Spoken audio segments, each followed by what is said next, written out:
Os Paroleiros, um jeito simples e divertido de conversar sobre verdades bíblicas. Vambora, que hoje é dia de parola!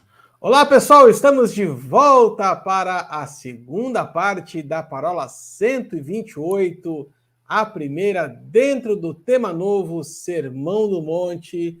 E hoje começamos a contar com o quarto elemento. Sim, os paroleiros agora são 4. Não perca a conta, estamos avançando. Xandão Fiorini hoje começa como titular aqui no nosso grupo. Então, a partir de agora, você vai ser também inundado com a sabedoria e o conhecimento desse homem de Deus. Esse homem maravilhoso que caminhou conosco, já caminha conosco há 20 anos praticamente. Xandão, vamos embora que hoje é dia de parola. Deixa eu fazer uma correção. De novo, você falou que ele caminha conosco. A gente que caminhava com ele. Por quê? Ele que me tirou da sarjeta. Vamos lembrar disso. Só ele de verdade, né? Ele que levou você para a igreja, né? Ele que abraçou o Paulinho. Na verdade, nós podíamos até mudar o nome aqui. Você, seu 04, ele ser o decano daqui. Tá? Aliás, poderíamos, inclusive, dizer que ele é o nosso tio Nésio moderno.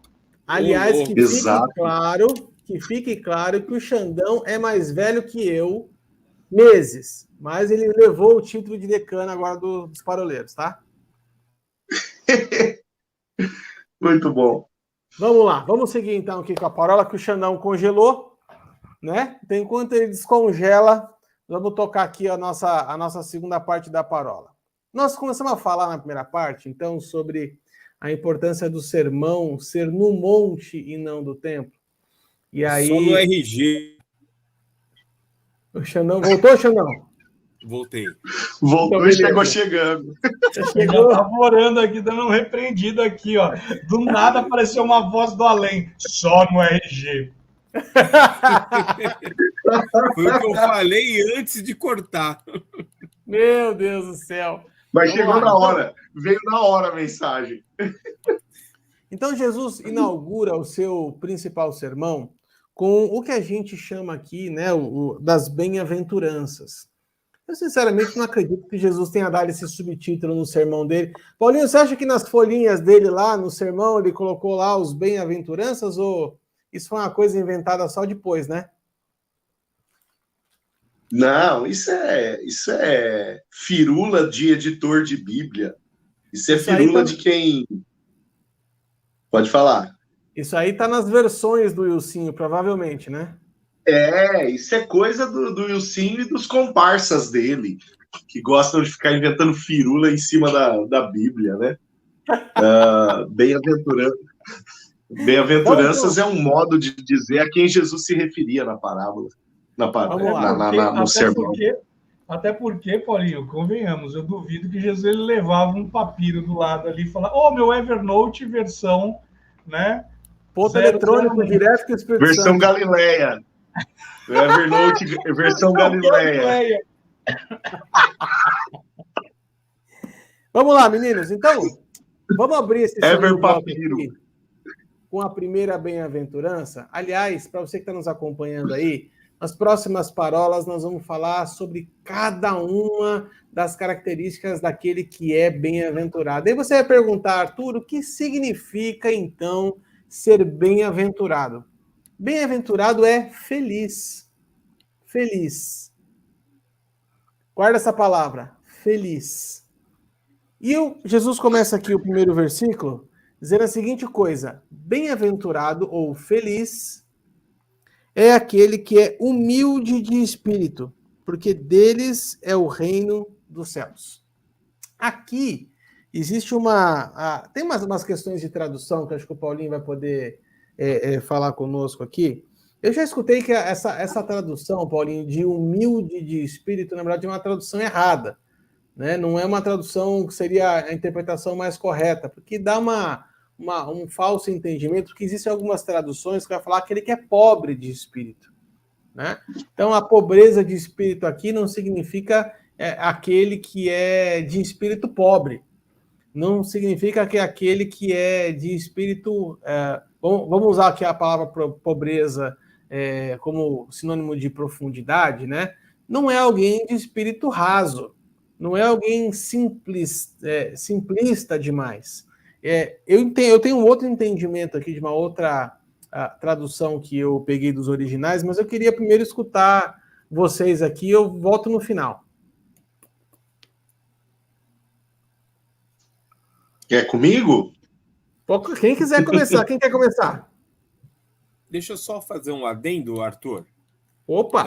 Bora! Eu tava com relação à palavra bem-aventurado, né? É uma felicidade que excede as circunstâncias. Profundo sentimento de paz e alegria. Então, é mais profundo do que ser uma pessoa feliz, né? É uma pessoa que ela tem esse sentimento de paz e alegria dentro dela, independente das circunstâncias.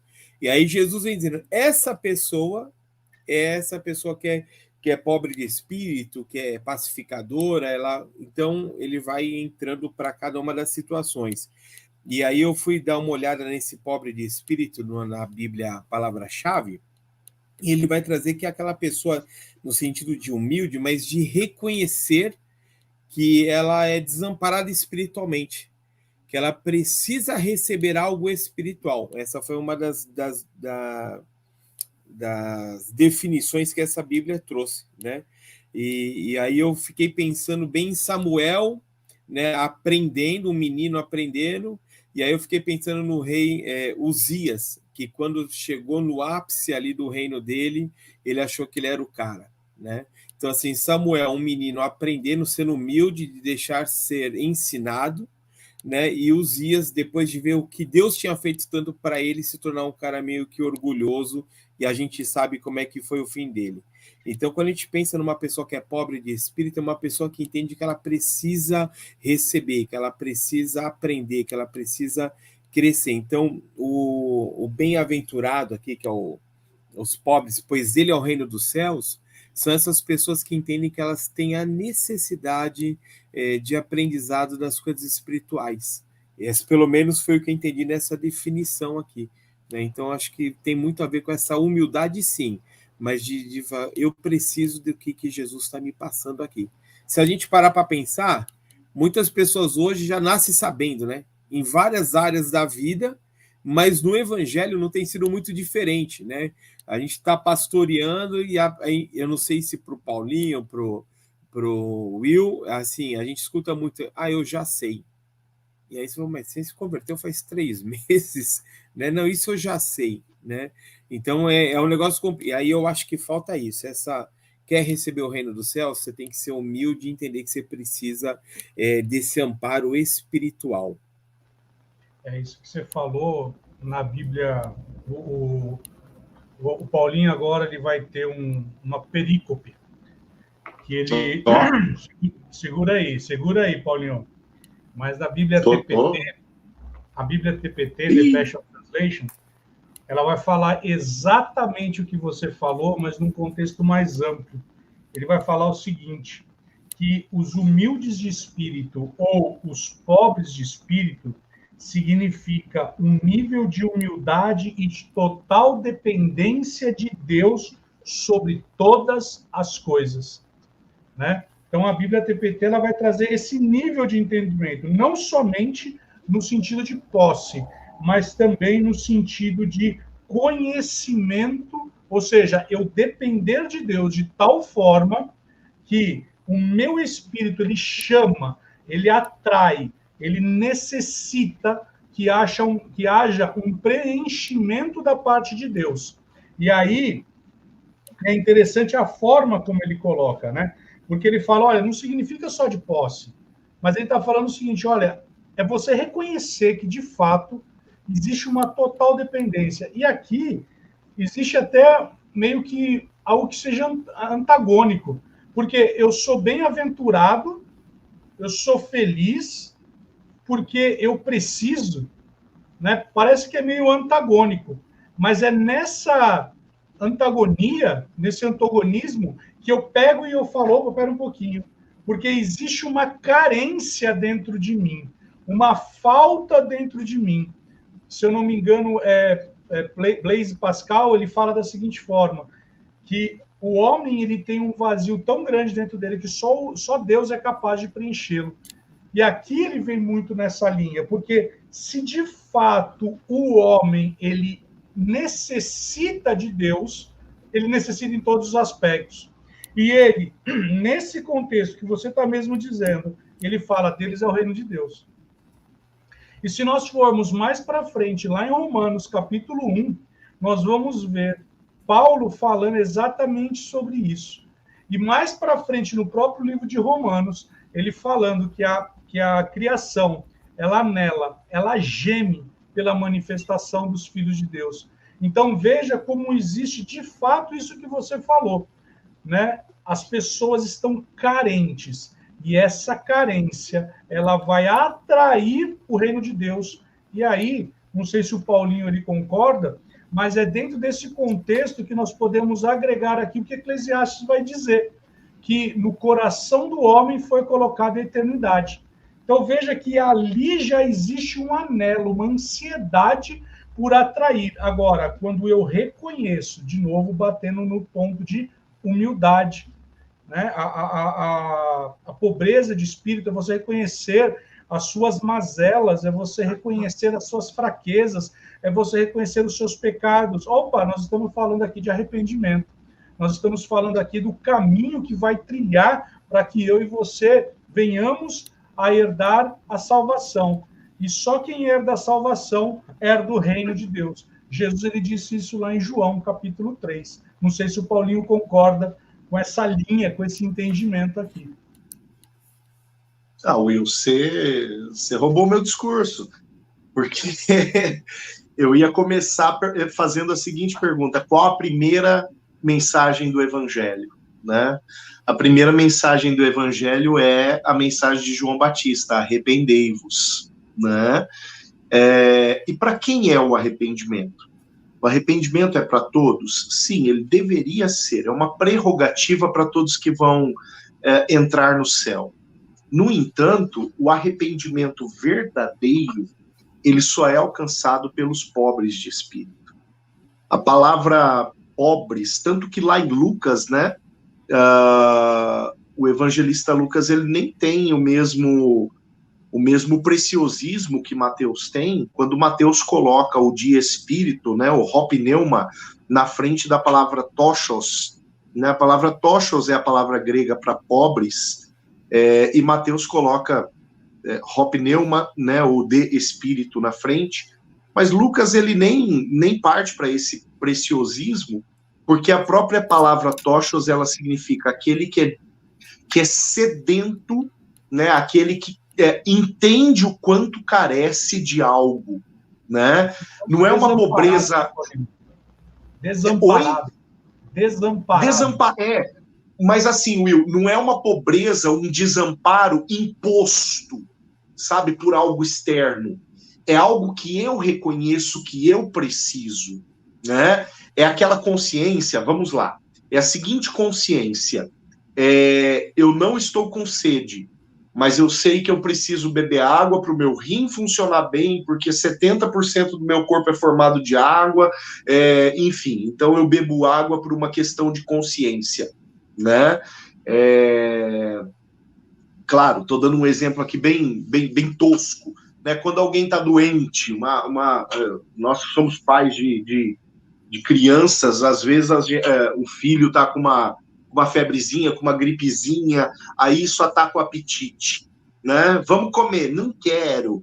Não, mas você tem que comer, né? Para nós adultos, poxa, eu não tô com apetite, mas eu sei que eu preciso comer porque isso faz mal, isso faz bem para mim. Se eu não comer, isso vai fazer mal. É exatamente esse termo que o Tochos quer significar, né? Eu sei que eu dependo de algo, né? Então, eu sei que eu dependo de uma intervenção do Senhor na minha vida, eu sei que eu dependo de um toque do Senhor na minha vida, eu sei que eu dependo da graça do Senhor na minha vida, por isso eu me ofereço a Ele. Qual é a proposta de Jesus para aqueles que desejam ser seus discípulos? Ele diz: aquele que quer ser meu discípulo, negue-se a si mesmo, tome a sua cruz e me siga. Quer dizer, Jesus sempre joga a peteca para aquele que deseja ser discípulo dele, né? Você quer ser meu discípulo? Então a regra é essa, né? E o cara precisa se apropriar disso no entendimento de que ele, né, o sujeito que está sendo chamado, né, o que está se sentindo tocado a ser discípulo, ele precisa ter essa consciência de que ele depende disso, né? Aí você vai ver, agora eu quero fazer um contraste, né? Quem sabe com a mensagem evangélica ou alguma mensagem evangélica dos nossos dias. As pessoas, elas, quem sabe, não são mais encorajadas a colocar a mão na consciência e pensar e enxergar o quanto elas dependem de Deus, o quanto elas dependem da misericórdia do Senhor, o quanto elas dependem de arrependimento, né? Hoje, quem sabe, a grande proposta de algum pseudo-evangelho aí seja oferecer coisas que Jesus pode fazer em favor das pessoas, e não o contrário. Não é à toa, meus amigos Arturo, Will, Chan, não é à toa que a primeira bem-aventurança é para essa turma. Não foi por acaso. Não foi assim, Jesus foi pensando e quem ele foi lembrando, ele foi colocando na fila. Não, isso é algo extremamente engenhoso na mensagem de Cristo. Porque essa condição de ser um pobre de espírito, essa condição de ser um tochos, ou seja, alguém que tem o entendimento de que depende daquilo que o mestre vai oferecer a partir daquele momento, é uma condição que determina se o sermão do monte vai ser ouvido ou não, vai ser absorvido ou não, vai ser útil ou não naquela vida daquele ouvinte. Porque se o cara não tiver exatamente nesta condição, a primeira condição que Jesus coloca, se o sujeito não estiver nessa condição, o sermão não vai servir para nada para ele. Paulinho, ele seria... Pode tocar, Chá. Não, eu estava pensando no que o Paulinho está falando, seria a porta de entrada, né? Eu não tinha pensado nisso que o Paulinho expôs aqui, e aí fiquei pensando nisso, né? A porta de entrada para o restante. Se você não tiver humildade e reconhecer a tua necessidade espiritual, né? Porque a pobreza é isso, é alguém que tem necessidades. Geralmente tem necessidades. E aí a gente pensa nisso, né? Nessa necessidade espiritual. Enquanto ele falava, eu pensei nisso, na porta de entrada, e pensei em Pedro lá na frente. Quando o discurso fica mais duro, que todo mundo vai embora, e ele falou, vocês vão ficar aqui. Ele falou, só tu tens as palavras de vida eterna. Então ele sabia que o que vinha de Jesus era o que ele realmente precisava, né? Ele podia ser um excelente pescador, podia ser um empresário da época, mas o que eu preciso é o que está em ti, né? Que está no Senhor. Então é bem interessante isso aí que o Paulinho estava falando. Eu levantei a bola, na verdade, para vocês a respeito da humildade. Eu queria trazer uma perspectiva para nós pensarmos, que é a seguinte coisa. Eu fiz um contraponto com a questão do templo, com a questão da religião, com a questão dos fariseus, porque os fariseus, eles se preocupavam muito com a aparência externa. Ou seja, o que eles faziam, né, que aparentava ser alguém espiritual. A gente vai ver muito bem isso na passagem da oração do fariseu com o publicano, né? O fariseu muito preocupado com a aparência externa, muito preocupado com aquilo que parecia ser, e a gente pode parar para pensar e falar assim, será que hoje no nosso meio evangélico nós não nos parecemos um pouco com isso? Preocupados demais... O cara batendo no peito, né, Arthur? O cara batendo no peito. Aquilo que aparenta ser, né? A gente parece ser crente, né? Então a gente decora todo o vocabulário, a gente sabe todos os gestos, a gente sabe as dancinhas. A aparência externa, ela é perfeita, né? Você olha para uma pessoa pela parte de fora, você fala, esse aqui é crente, porque ele se veste como crente, ele fala como crente, ele tem os trejeitos de crente. Mas aqui a palavra vai dizer para mim a seguinte coisa, que Jesus ele vem no Sermão do Monte para trazer um contraponto a essa questão externa, porque todas as características dos bem-aventurados são características que nascem de dentro para fora, e não de fora para dentro. Vocês podem perceber que todas as bem-aventuranças partem de uma característica interior do homem. Não parte de aparência externa, parte de mudança do coração. Não basta eu parecer humilde, eu tenho que ser humilde. Não basta eu parecer um pacificador, eu tenho que ser um pacificador, eu tenho que trazer paz aonde eu chego. Então, a questão da humildade para mim, aí eu quero encerrar minha fala com isso. Eu prefiro a palavra humilde do que a palavra pobre, e não é por uma questão semântica, longe disso, mas a palavra humilde, para mim, ela traz a conotação de alguém que se submete, de alguém que se inclina, né? Falando a respeito do que o Cinho pontuou, né? E o Xandão também pontuou, o grande pecado do ser humano está baseado no orgulho. É a gente achar que sabe alguma coisa que não sabe. É a gente achar que é pleno quando ainda não é. É a gente achar que já é santo quando ainda está em processo. É a gente achar que a gente é mais do que a gente é realmente. Tanto é que o apóstolo Paulo vai falar assim, não pense mais de você do que você realmente é. Mas eu vejo aqui esses humildes de espírito, e aí eu vou parafrasear, né? Humilde de espírito, para mim, é aquele que se inclina para a ação do Espírito. É aquele que se submete, é aquele que, quando o Espírito se move, ele se inclina e fala assim, Senhor, pode vir, pode me direcionar, pode me guiar. Para onde o Senhor apontar, eu vou me inclinar. Né? Não é assim? Aqueles que são como filhos do Espírito, né? Aqueles que são do Espírito, o Espírito não sabe de onde vem, para onde vai, mas a gente se inclina para a ação dele. Então, para mim, humildes de espírito é exatamente isso, é aquele que se inclina para a ação do Espírito Santo, aquele que se reconhece como alguém que precisa se submeter, alguém que entende que o orgulho é a chave de todo o pecado. Eu lembro de uma frase do Wilsinho, de um dos autores que ele gosta de citar, não vou lembrar agora qual deles é, ele fala que o orgulho é a raiz de todo pecado. Sim, né? Sim.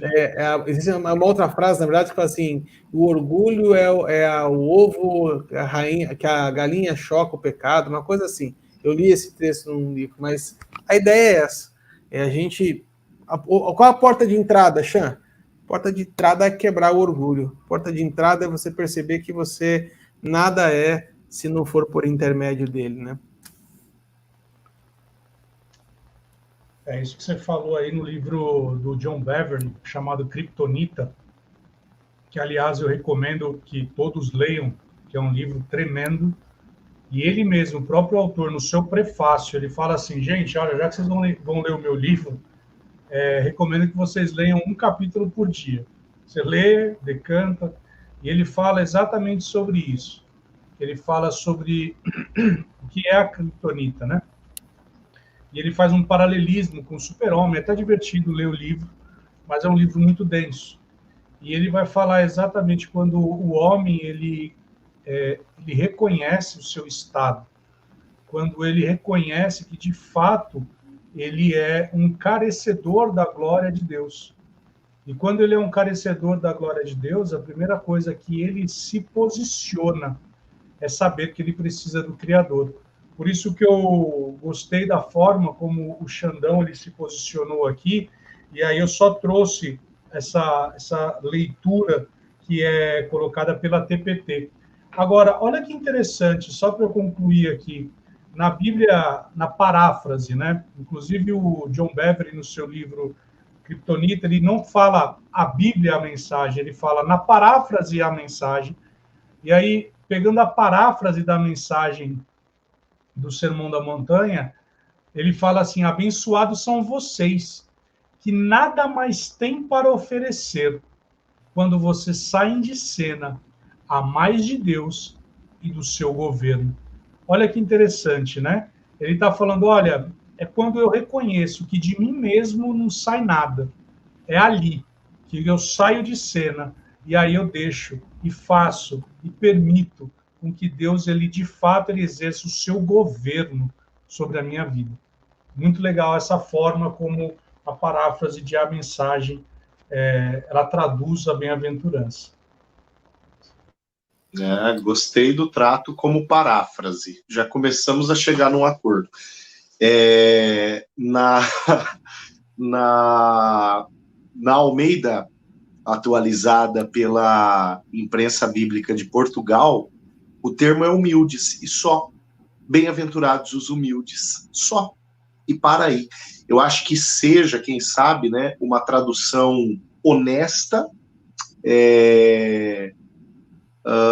do termo original grego, né? Pobres, o pobre no grego bíblico é uma outra palavra, né? A palavra pobre, né, significando desprovido de recursos, vem lá do miserê, né, que é a variante na língua portuguesa é a miséria, né, o miserável. Então, quando Jesus usa o termo tochos, Jesus ele está querendo usar ou está querendo apontar justamente para essa condição, né, a condição do humilde. E aí eu lembro, né, lá do 2 Crônicas 7,14, e de alguns chamados proféticos que a gente vê no Antigo Testamento, como, por exemplo, quando Deus chama Ezequiel, Deus avisa para Ezequiel, eu estou te enviando para um povo de dura cerviz, ou seja, um povo que difícil de se dobrar. Quando Deus envia Jeremias, Deus avisa para Jeremias, eu estou te enviando para um povo de dura cerviz. Se não me engano, lá em Oséias, há uma menção do Senhor falando acerca da dura cerviz do povo.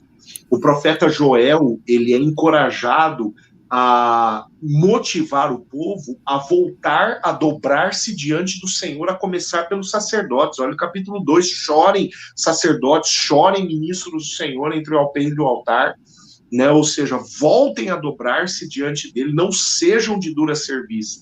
Agora, quem é o pobre de espírito, o humilde de espírito, o tochos, para quem Jesus chama? É justamente esse que não precisa ser forçado por uma bronca profética, mas que voluntariamente vai dobrar-se por entender que é necessário, que é necessário para ele, que é vida para ele dobrar-se diante do Senhor. Amém. Bom, pessoal, vamos chegar aqui então ao final desta parábola 128, a primeira dentro do tema Sermão do Monte. Gente, se a primeira já foi assim, imagina só o que vem pela frente. Esperamos você na semana que vem com uma nova roda de parola, falando ainda sobre as bem-aventuranças. Xan, obrigado mais uma vez agora. Oficialmente, não vou ficar te falando toda hora, tá? Mas valeu que você está aí com nós.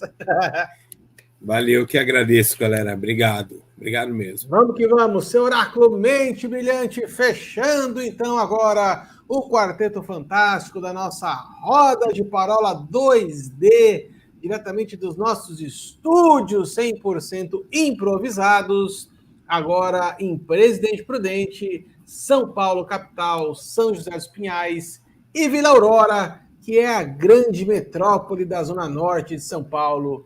Um grande abraço para todos, fiquem com Deus. Semana que vem estaremos de volta, se Deus quiser. Tchau, tchau.